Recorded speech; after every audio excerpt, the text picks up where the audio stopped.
Hello friends, welcome to our channel Satya DS classes. तो चलिए start करते हैं। लेखपाल सफलता बैच के अंतर्गत हम पढ़ रहे हैं मॉडर्न हिस्ट्री को, और मॉडर्न हिस्ट्री की ये 4th क्लास होगी।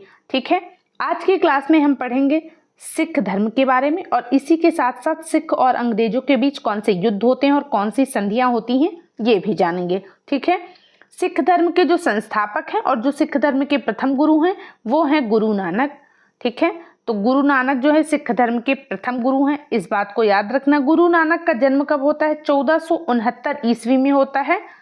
गुरु नानक के जन्मदिन पर ही गुरु पर्व मनाया जाता है। ठीक है, गुरु नानक के अनुयायियों को सिख कहा गया है, तो ये भी याद रखना। गुरु नानक के जो अनुयायी हैं वो सिख कहलाए। गुरु नानक ने गुरु का लंगर शुरू किया था। गुरु का लंगर क्या है? तो ये एक निःशुल्क भोजनालय है।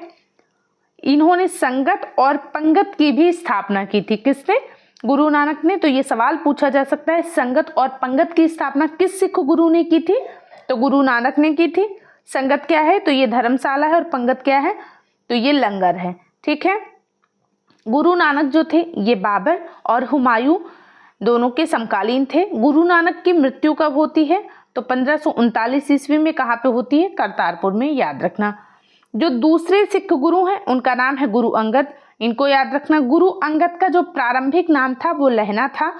गुरु अंगद ने गुरुमुखी लिपि का आरंभ किया है, तो इंपॉर्टेंट है। गुरुमुखी लिपि किसने शुरू की है? गुरु अंगद ने। ये कौन है? तो सिख धर्म के दूसरे गुरु हैं। फिर हम बात करते हैं गुरु अमरदास की, सिख धर्म के तीसरे गुरु की। इन्होंने लवन को प्रचलित किया था। लवन क्या है? तो ये एक विवाह पद्धति है। हिंदुओं से अलग विवाह पद्धति प्रचलित की थी। किसने? गुरु अमरदास ने। ठीक है, गुरु अमरदास से अकबर ने भी मुलाकात की थी। तो अकबर मिलने आया था अमरदास से, और इनकी बेटी हैं बीबी भानी, उनको कुछ गांव भी दान में दिए थे अकबर ने। ठीक है, 22 गद्दियों की स्थापना की थी गुरु अमरदास ने, और प्रत्येक गद्दी पर एक एक महंत की भी नियुक्ति की थी अमरदास ने। जो सिख धर्म के चौथे गुरु हैं वो है रामदास। रामदास के बारे में याद रखना, अमृतसर नगर की स्थापना किसने की थी? रामदास ने। और बहुत इंपॉर्टेंट क्वेश्चन बन सकता है यहाँ से, तो याद रखना अमृतसर नगर की स्थापना रामदास ने की थी। अमृतसर जलाशय का निर्माण भी रामदास ने करवाया था। और गुरु पद को पैतृक बनाने का श्रेय किस सिख गुरु को जाता है? तो वो भी रामदास को जाता है। ठीक है, गुरु पद को पैतृक किसने बनाया था? तो सिख धर्म के चौथे गुरु गुरु रामदास ने। सिख धर्म के जो 5वें गुरु हैं जिनका नाम है गुरु अर्जुन देव, इनके बारे में बात करें तो गुरु अर्जुन देव ने आदि ग्रंथ की रचना की थी। एक बात ये इंपॉर्टेंट है। दूसरी बात, अमृतसर जलाशय में हरमंदिर साहिब का निर्माण किसने करवाया था? तो वो भी गुरु अर्जुन देव ने ही करवाया था। इनकी हत्या कब की जाती है? तो 1606 में जहांगीर द्वारा गुरु अर्जुन देव की हत्या करवा दी जाती है। जहांगीर के ही जो पुत्र हैं खुसरो, उन्हीं की मदद करने के कारण इनकी हत्या करवा दी जाती है। ठीक है, फिर हम बात करते हैं सिख धर्म के 6वें गुरु हरगोविंद के बारे में। हरगोविंद ने सिखों को सैन्य संगठन का रूप दिया, तो ये बहुत इंपॉर्टेंट है। सिखों को सैन्य संगठन का रूप किस गुरु ने दिया था? हरगोविंद ने। अकाल तख्त का निर्माण किसने करवाया था? तो सिख धर्म के 6वें गुरु हरगोविंद ने ही अकाल तख्त का निर्माण करवाया था। अमृतसर की किलेबंदी किसने करवाई थी? हरगोविंद ने ही करवाई थी। ये जो सिखों के 6वें गुरु हैं हरगोविंद जी, ये 2 तलवार बांधकर गद्दी पर बैठते थे, और इनके दरबार में नगाड़ा बजाने की व्यवस्था थी। इस बात को याद रखना। अब हम बात करते हैं हर्राय की। ये कौन है? तो सिख धर्म के 7वें गुरु हैं हर्राय। इन्होंने दारा सिकोह जब इनसे मिलने आए थे तो उनको आशीर्वाद दिया था हर्राय ने। सिख धर्म के जो 8वें गुरु हैं नाम है हरिकिशन। गुरु हरिकिशन, इन्होंने गुरु पद की महिमा, जो गुरु पद का महत्व है वो औरंगजेब को समझाया था दिल्ली जा करके। और हरकिशन की जो मृत्यु हुई है वो चेचक से हुई है, तो इस बात को भी याद रखना। सिख धर्म के जो 9वें गुरु हैं जिनका नाम है गुरु तेग बहादुर, इनकी हत्या किसने करवाई थी? गुरु तेग बहादुर की हत्या करवाई थी औरंगजेब ने। किस लिए करवाई थी?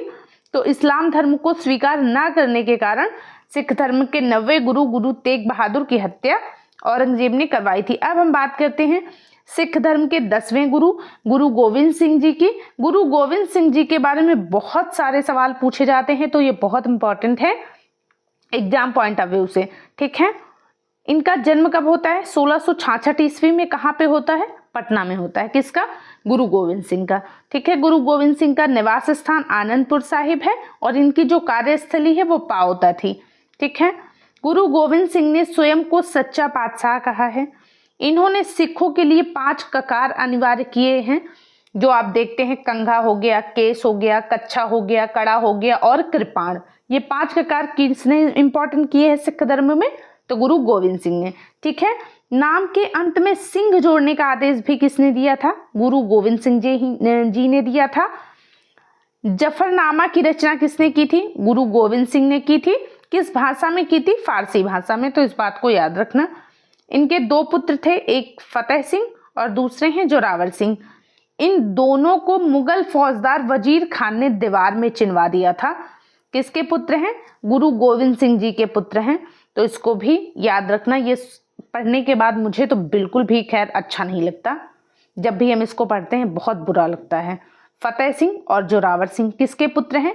गुरु गोविंद सिंह जी के, और इनको मुगल फौजदार वजीर खान ने दीवार में चिनवा दिया था। ठीक है, खालसा पंथ की स्थापना किसने की थी? गुरु गोविंद सिंह ने, और ये मोस्ट इंपॉर्टेंट लाइन है। ठीक है, खालसा पंथ के संस्थापक कौन है? गुरु गोविंद सिंह। पाहुल प्रणाली की शुरुआत किसने की थी? तो इसकी भी शुरुआत गुरु गोविंद सिंह जी ने की थी। आदि ग्रंथ को वर्तमान रूप दिया था गोविंद सिंह जी ने।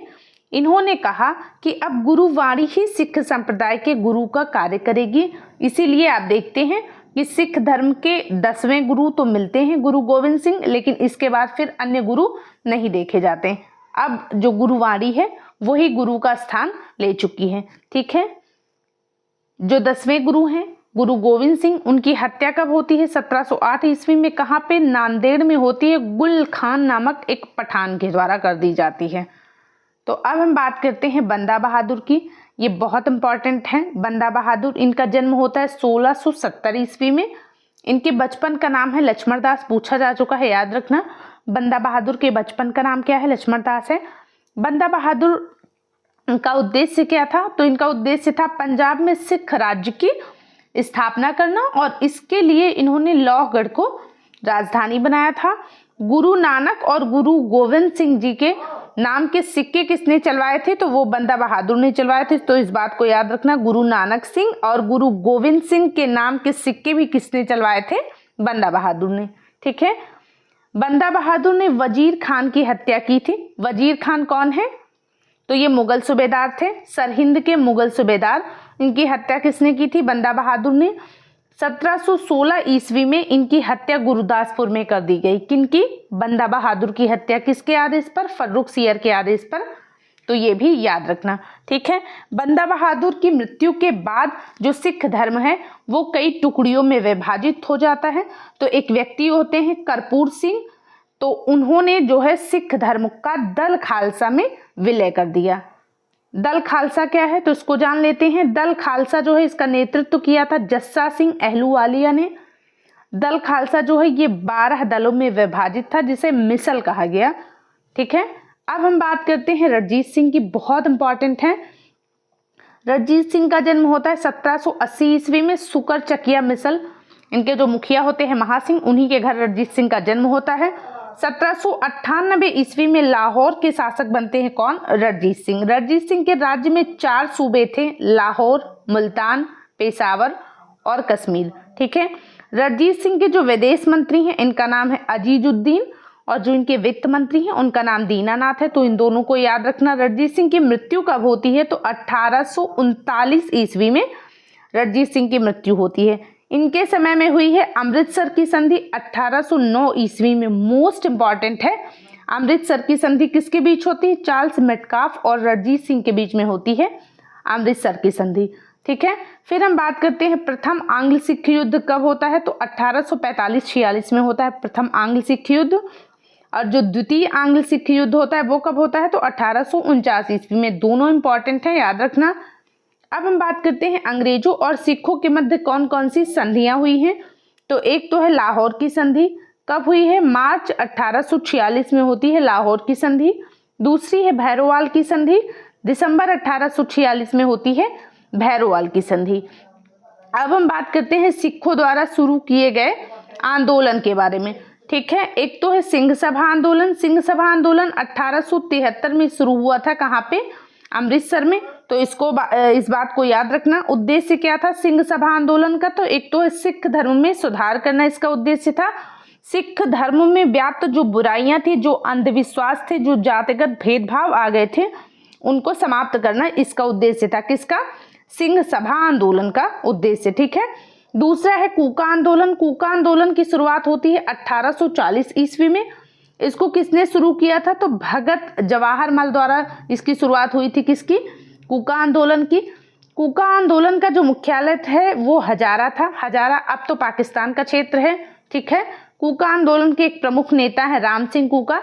तो कभी कभी ऑप्शन में भगत जवाहरलाल ना दे करके राम सिंह कूका भी दिया जाता है, तो दोनों को याद रखना। कूका आंदोलन शुरू किया था भगत जवाहरलाल ने, लेकिन इनके जो प्रमुख नेता थे कूका आंदोलन के, वो राम सिंह कूका थे। तो इस बात को याद रखना। कहाँ शुरू हुआ था? तो पंजाब में शुरू हुआ था। ठीक है। आई होप आपको ये क्लास पसंद आएगी। अगर आती है तो प्लीज़ इसे लाइक और शेयर जरूर करें। Thank you so much.